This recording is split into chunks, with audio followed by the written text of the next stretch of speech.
Filter Free with Tahera Rene Christy. I am so excited to be with all of you this week. This episode this week is actually going to be really exciting for me because I have another in-house guest that I am so excited to share with you. Actually, I have two guests. My beautiful, wonderfully talented, amazing friend, Jamil Curlew, and her awesome son, Noble. There he goes. He's going to chime in here because he is so excited to be here as well. Today, we're going to tackle on the subject of balance, entrepreneurship, being a wife and a mother.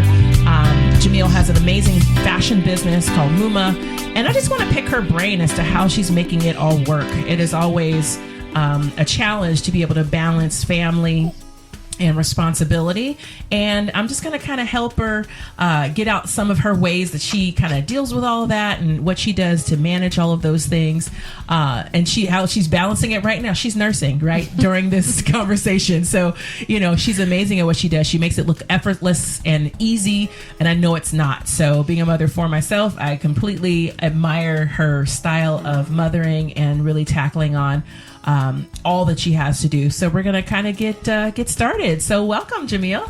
Oh my gosh, thank you for having me. This is exciting.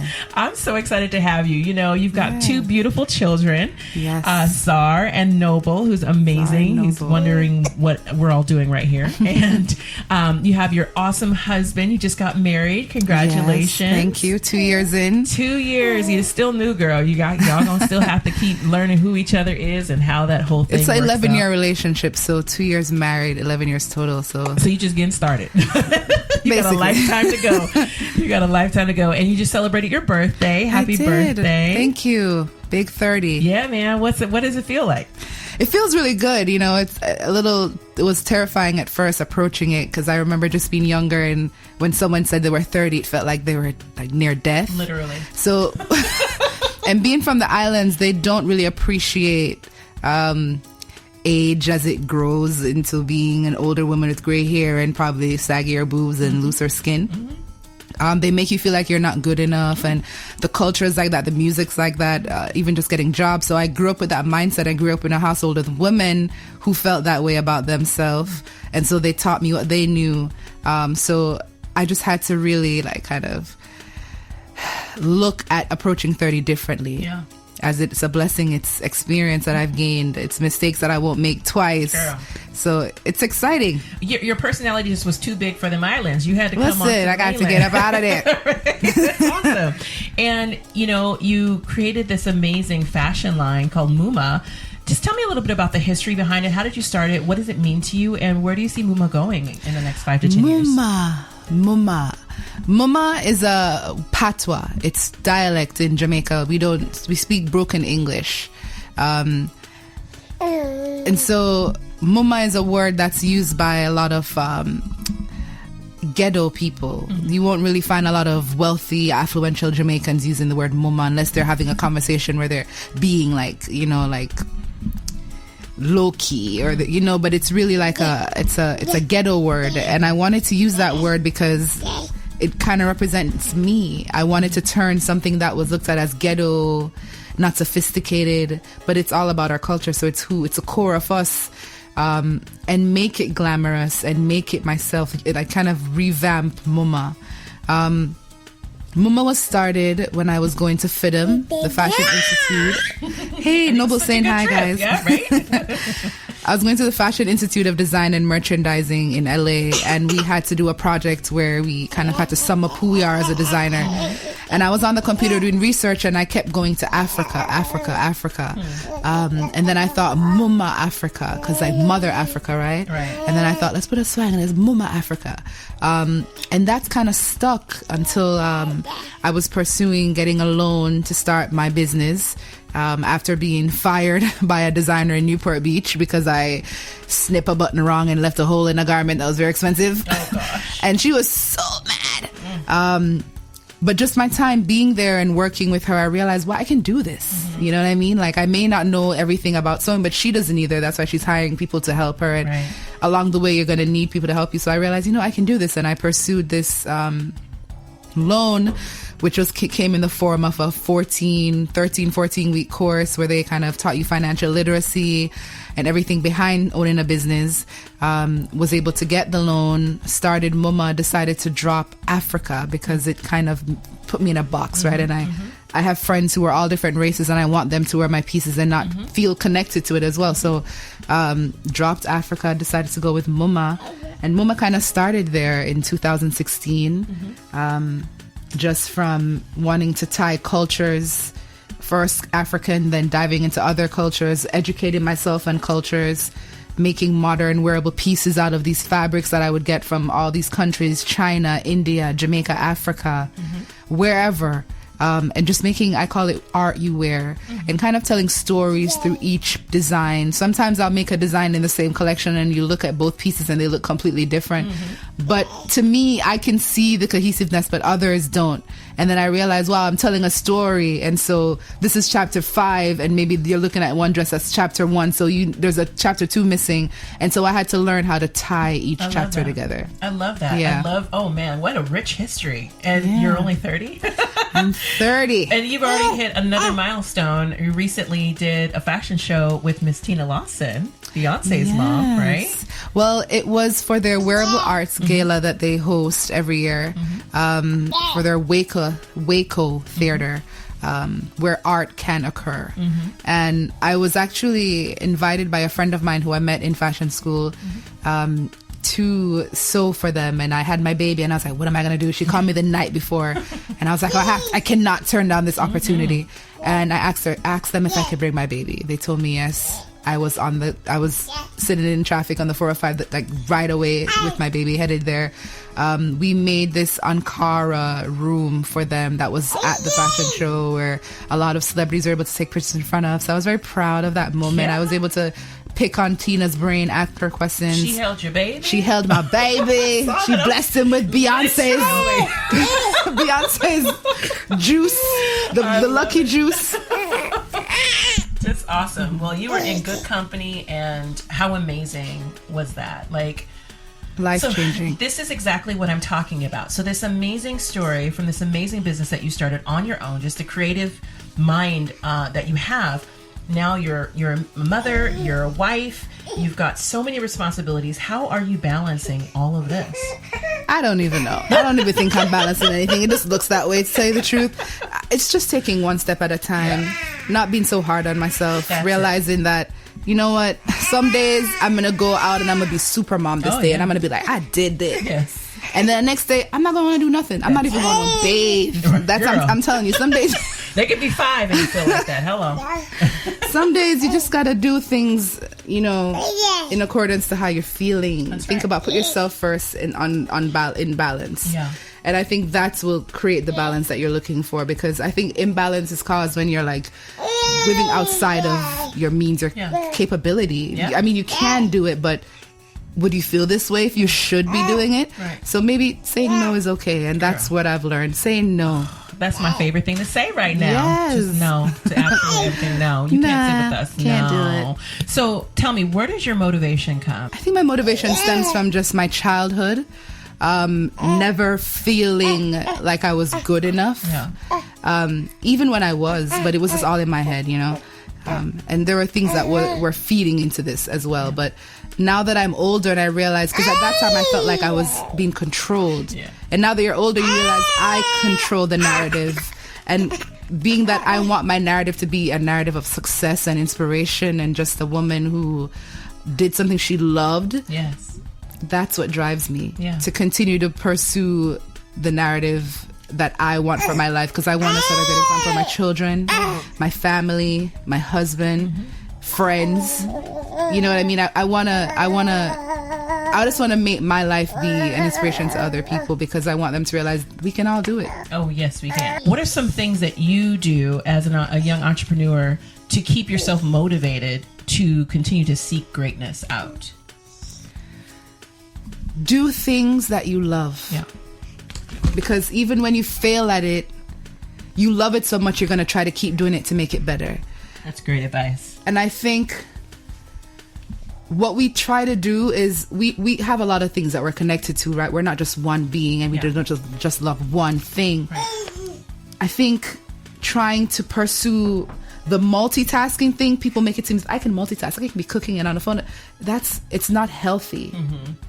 It's not healthy, because you've started the momentum for things and then have to turn away from it to continue the momentum for something else you started. So then that one starts to slow down, and then you become insecure about that one that slowed down, because I started this one so hard and now it's just like sitting there, and it feels embarrassing because you feel like it's failed. Yeah. And then that's when self-loathing comes in play. And that's, I think, doing too much is the distractions. We're distracting ourselves from doing what we should be doing. Right. What we always know what we set out to do when we first start this journey to doing something that we love. Like that moment when you cut your hair off and just become a new woman, there's always just something that's like, I'm gonna do this. And on the journey to this, you're like, ooh, but I like that too, I'm gonna go over there and do this real too.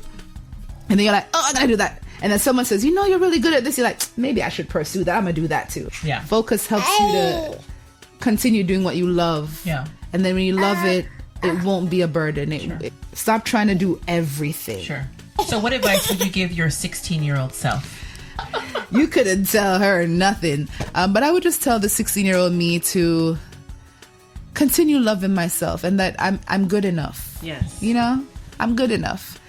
I'm enough to just do one thing over and over, fail at it because I love it, and not care what judgments people are giving towards my passion, because it's not going where I want it to be or where I see other people's are going. So I feel like I have to do more. Doing more is the death of us, I totally agree with you. It's the death of us. There are a lot of theories around that, and I find that the most successful people in the world all say the same thing. Focus on one thing that you're extremely passionate about, that if you never got paid for it ever in life, that you do it anyhow, and make money doing that. Because money will come. Everything will fall into place. Money will come. Yeah. You got to have passion for whatever you're focused on. So I love that. B, C, D, E, F, G. Amen. I see that. Who you are now is as a result of all of the experiences that you have had that have created who you are.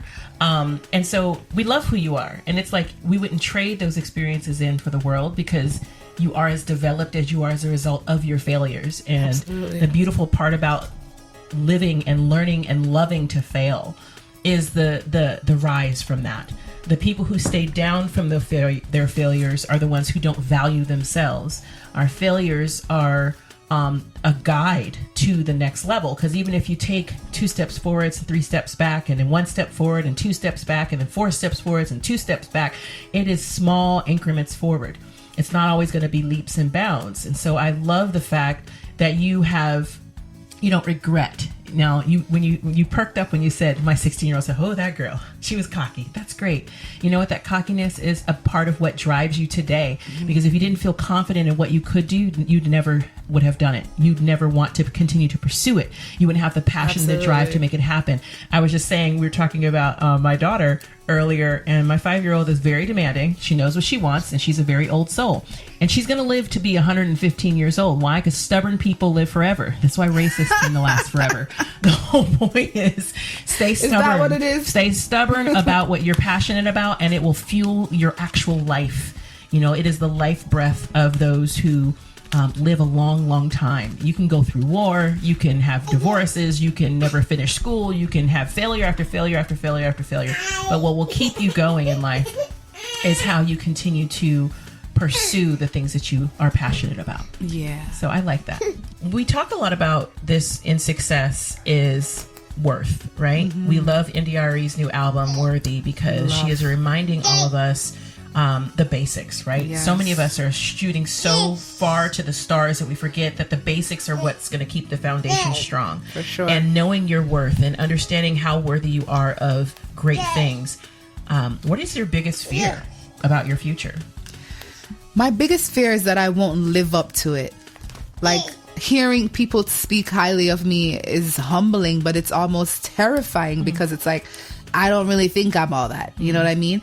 I struggle to actually see myself as successful, or just even to recognize where I've come from, because I somewhat don't think I'm worthy of success. So even in it, it's excuses. It's not, this isn't really success then. This is something else. And then you hear other people speak of what you've achieved, and then you're like, wow, I really did do a lot with myself, but why can't I give myself the credit? You know what I'm saying? I've been listening a lot to Beyonce's album The Gift. So good. There's a song in it called Bigger, and I was like, wow. And it says, if you feel insignificant, you better think again, better wake up, because you're fighting something way bigger.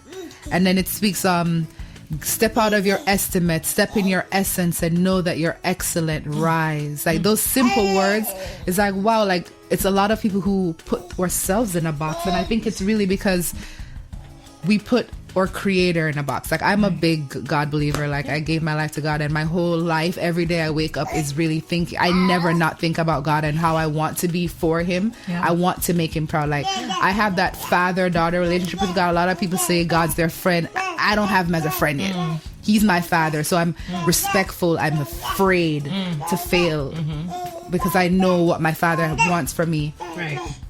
But I still put him in a box, because even though I speak about success and I ask him, God, large in my territory, give this to me, God, I want this. I go to church, I'm a good person, I'm committed, but then I still fear when things don't work out the way I want it to, not even thinking, what if this is God putting everything into play, and not everything I want is going to be a yes for it to be good. Right. You know, and I had to realize, wow, being worthy, I'm worthy. I'm worthy of success. We are worthy of success. Absolutely are. And I think that touches upon a lot of the ways people are thinking about spirituality today and thinking about God today, because so many of us grew up in a church with a type of doctrine and a type of way to look at God, you know, as a Trinity, for example, Father, Son, and the Holy Spirit, not knocking anybody's belief systems. But I found that when I got away from my particular thought process about who God is, even looking at him as a man and looking at him as a father, or even a friend. Our friends are limited. Our fathers are limited. Some of us even have fathers. So all those social contracts come into play when you're talking about who God is in your life. I am manifesting high weight in my life because I keep joking about it. So I've now even stopped talking like that. And so, because it was a limited belief, well, I can be whatever I want. If I want to be a size 6, I can make it happen. Now there's work involved. It's not just faith, right? It is driving myself towards a goal based on what I desire and what I've blogged about and written about and helped myself focus on. So I say all this to say, fear is a son of a... It is a son of a bitch. And I said it for you. It's okay. Thank you. Fear is living in the past. And worry is living in the future. And all you're required to do is stay present. And that's why every guru, therapist, and everybody else, all they talk about is staying present right now. Because you can't worry about what hasn't happened. You can't change what has. So if you remain present and stay positive and focused on your purpose, everything has to work out. It's scientific, it's spiritual, it's all encompassed. So don't limit him, and don't limit that energy, and don't limit yourself, because you are amazing and you are the most powerful being that will ever walk this planet if you believe it. Everybody wants the pill, the potion, the promise, but it's very rare people actually want to go ahead and do the work. And you know, I talk to my daughters about this all the time. And one of my daughters, I'm like, why don't you write down? I don't want to write. It's not my thing. It's not writing. Okay. Why don't you sing? I don't feel like singing. Okay. How about you try? I don't want. If you're asking for help and you actually get somebody to show up for you, first of all, and lend you their ear, which is the most precious gift anybody can give to you, and they give you their advice because you've asked for it, and I'm not going to just volunteer it now, and then you shoot down every single option. That's when you have to go into your quiet space and realize, if you feel like you know best, it's going to take you longer. It's like the guy at the pool of Bethesda. Okay, I can tell you to pick up your mat and walk, but you still got to do the work. Exactly. At the end of the day, you have to do the work. And so with women like what you described, you know, their circumstances are already difficult. They've probably been abused and torn down and told that they would never amount to anything. But that one thing that you did could be the spark to help her to dig a little bit deeper. And I find that people are in that level of desperation, where in that mode where she literally has no place to stay, has a new child come into the world, and has to figure out job situations. It's a very difficult circumstance. But that one thing that you say just holds so much weight and can literally change someone's trajectory. I know, because I was that girl. Because I was involved in the African American infant youth program when I had Taj, when I first had my son. And I felt like crap. Here I am, supposed to be the mayor of some small town, and I got a baby daddy, and I had no job. I was in school. Like I effed up the worst possible way. I got pregnant by an asshole and had to figure shit out, and disappointed everyone. Yeah. Because how could I, Tahera, do that? And it was that program, Black Infant Health. That's the word. It's Black Infant Health Program in Long Beach. Shout out to those ladies. But they literally changed my life and held a mirror up to me and reminded me that I was worthy. And I was like, me? But I've made a mistake. I'm like, the biggest mistake of my life. How could I be worthy after this? I've devastated people. But that's low self-esteem talking. And it just takes that one person. So I commend you. Continue to be that one person that like helps people to see just something slightly different. And maybe, just maybe, they're at a space where they can receive your information and actually do something about what may be wrong. Just try a little tenderness. That's all I say. Try a little tenderness with yourself, with others. That's right. Yeah. It's tough, but it's not impossible. It is not. Are you working on any business, new business plans? What's going on with you? There's so much in the works right now because, as I said, I focused on one thing that I was really passionate about, which is fashion. I knew I wanted to do fashion. I knew I wanted to make things beautiful. That's when we limit ourselves. That's when we think, okay, but I don't just want to do one thing. But if I just looked at fashion as just clothes, then I'd just be doing one thing. But when I look at it as I want to make things beautiful, that could be a home. It could go into interior decorating. It could be in young women changing their minds, how they feel about themselves. So I looked at it as a different thing. So from fashion, I love to write. As I said to you, a lot of my pieces I feel like are stories that I'm telling. So I actually do write. And so I'm working on an anthology. Right now I have it in a name that might change, but it's going as Jamaican tea. Because in Jamaica, everything they say, go drink tea. If you have a headache, drink tea. If you have a stomachache, drink tea. You got shot, drink some tea. We're drinking tea right now. We're drinking tea right now. So it's full circle. I love it. So I wanted to call it Jamaican tea because I want it to be the fix. And it's basically poetry that is, or spoken word that kind of covers different situations, abuse, insecurity, just my life journey. And then it's very relatable because a lot of these emotions we all have felt, right? Everyone. So I'm working on the book, and I'm also working on a children's line with a partner of mine that went to school with me for fashion. Her name is Ali Fialo, and she's amazing. And her and I are working on a kids line that's for it's sustainable fashion. We're using fabrics that were going to be thrown away that we saved, and we want to make it accessible for kids with autism and make it functionable clothing and very simple, but clothes with substance. So Wonderful. That's what I'm working on right now. And I know you do a lot of volunteer work at shelters. Like, tell me a little bit about that. I've gone on to my 5 years now at the Precious Life Shelter, which is amazing because I remember how it started.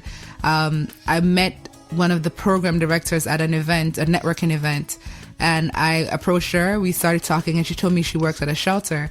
And I had always written on piece of paper or books or everywhere. I've always written what I want. Anywhere that's a blank paper, I would just sit there, Jamil, this, I want to be that, I would just list out bullet points what I want. It was just like me in my head writing on paper. And one of the things were to have a school for underprivileged. So I thought, I could learn some things from this lady. I asked her if I could volunteer. She was able to give me a slot. The girls loved me. She loved having me. And then I got a call saying one of our regulars dropped out. We have a slot open for the second Tuesday of every month. And I've been doing that now for 5 years. That's awesome. And that's been really great. It's been so rewarding. It humbles me because before I go there, sometimes I'll complain, oh, the car, this, and the house, that. And then I go there and these ladies don't have a home and they don't have a car and they're pregnant and they don't know what they're going to do. And I'm like, what the hell am I complaining about? And then I realize, wow, there's so much knowledge to be given but to be received here. And so it's just been a rewarding for me more than anything else. So that's been really great. So it sounds like you're really in a space of gratitude and Absolutely. giving back. And that seems to be the life breath of your success, is continued gratitude towards those who don't have that knowledge and the privileges that you have. And of course, finding ways to incorporate it all. You made a great point earlier that I wanted to touch upon. It is not the output of your gift. It is just acknowledging that the gift exists and never refusing to stop using, or never refusing to stop using it. Yes. So as long as you're constantly aware that you have a gift and you want to use it, the universe will always find a way to give you an output for that gift. And so I'm so grateful that I've been able to see you do amazing poetry, and I've been able to see your fashion line, and you're connected with celebrities that you can now, utilize as networking opportunities. You also giving back to communities of color and communities that are underprivileged. And so that little girl from that Jamaican island has really made a splash in such a big way. And I just see so much for your future. And so I'm so grateful that you had the opportunity to come on to our show today and talk about what your motivation is, because, no matter how old you are or how young you are, because you are still very young, my dear, for all of the things you've accomplished so far, and you're just getting started. You're literally scratching the tip of the iceberg of where you're going to be able to go. And so I never want you to ever lose your motivation. So keep that cocky confidence deep, deep, deep in your belly, and always let it come up, even when people tell you no, even when people have opinions about how you should act or what it should look like. You are the definer of your future and your legacy, and the grace that you possess, the humility that you possess is just naturally inside of you. And of course, learned by lessons is what makes you successful and what makes you great and what makes people draw to you and look to you for advice. And so, Jamil, I'm so proud of you. I love the glow that I see in you. I love your family dynamic. I'm just so proud of you. And so just keep doing what you're doing. Stay motivated, stay lifted, stay encouraged, and continue to encourage our listeners through. Let me just say something, because she is being so modest. Like, this woman, I met this lady when I was toe up from the flow up, didn't know what the heck I wanted to do, was so lost, was carrying a lot of baggage. I was who Erykah Badu sang about with all those bags, okay? And she helped me to just take these bags off and just helped me to kind of reveal what I already knew. You kind of helped polish. And I appreciate that. You are a phenomenal woman and mother and friend. And I want you to always remember that. Like, we always think success is just being on top of the hill, but sometimes our success is being the trolley that brings people up to that hill and go back down to keep bringing people up. Amen. And listen, purpose is more than money and wealth. Girl. And you, I think, fulfilled a purpose because you definitely helped motivate me. You definitely help motivate a lot of women. They may not say it to you, but you do. Thank you. You're living freely and beautifully yourself. And you know when to go back and recuperate. You're not always trying to work on E. You know when to. You said to me earlier, you were in a cave. You were in a cocoon, as you said. But what comes out of that? Like, right? A beautiful butterfly. Thank you. So that's who you are, Tahera. You're a butterfly. God is good. And I'm so grateful for this forum and this opportunity to kind of give others what I have needed myself and what really kind of helped trolley me along. Because 2019, child, let me tell you about 2019. I think because it was an odd year. It was an odd year. And 2020, as many of my friends have declared, 2020 is my year.